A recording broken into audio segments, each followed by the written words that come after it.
The NIH has introduced one of the most significant changes to peer review in decades, the Simplified Review Framework, or SRF.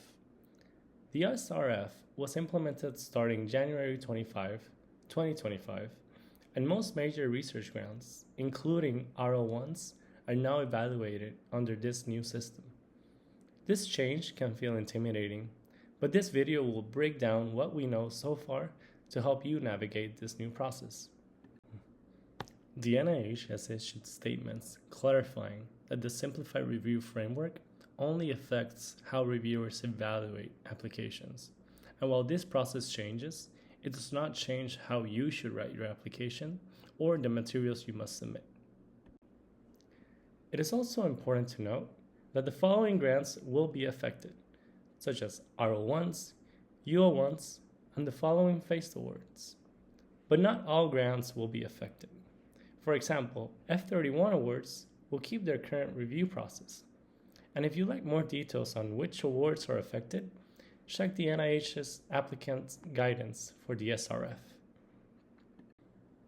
The NIH developed the SRF to help reduce administrative burden on reviewers and reduce the potential for reputational bias to affect peer review outcomes. NIH wants to keep the focus on science and not the rank of researchers, such as tenure track or research track, as well as steer away from any institutional bias. The conversations among reviewers at NIH and this change in evaluation began in February 2020, and after the NIH released a request for information in 2022, the over 800 responses received from individuals and scientific societies helped structure the SRF over the years to what it is today. First of all, let's go over what is new in this process. The 5 scoring criteria, which consist of significance, innovation, approach, environment, and investigator, have now been grouped into 3 main questions that will guide the review of your grants. Factor 1 is scored and combines significance and innovation to address the question of, should this research be done? This is now the question that Factor 1 addresses, which is importance of the research. Factor 2 is scored as well and takes the approach criteria to address the question of, can this research be done well?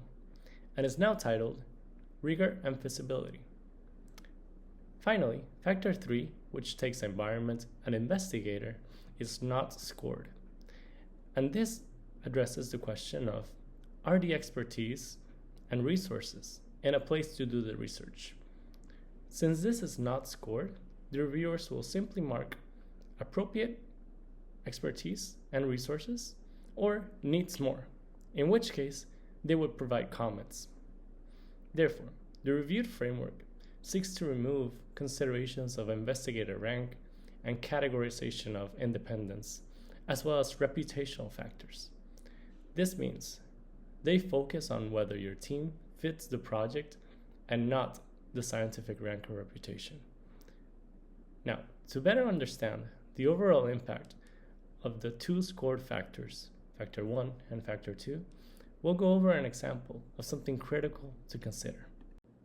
The reviewers still use the familiar 1 through 9 scoring scale for Factor 1 and Factor 2, which carries from previous NIH review criteria, with 1 being exceptional and 9 being poor.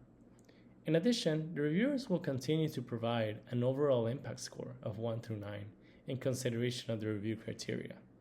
But let's take a look at an example of an important consideration in this 2-factor scoring. Factor 1 asks whether this research should be done, and this sets the upper limit for your overall impact score, which means that even if your Factor 2, which is approach, and asks whether this research can be done well, is strong, once your project is ranked as having moderate importance in Factor 1, then this means you can't reach a highly impactful overall score above what the Factor 1 has set. Now take a moment to think. Based on your current grant draft, where would your application fall on these scales? And what is the next bold idea you will propose? Don't forget, that for more information, you can view the NIH official reviewer instruction and scoring guide for more detailed examples.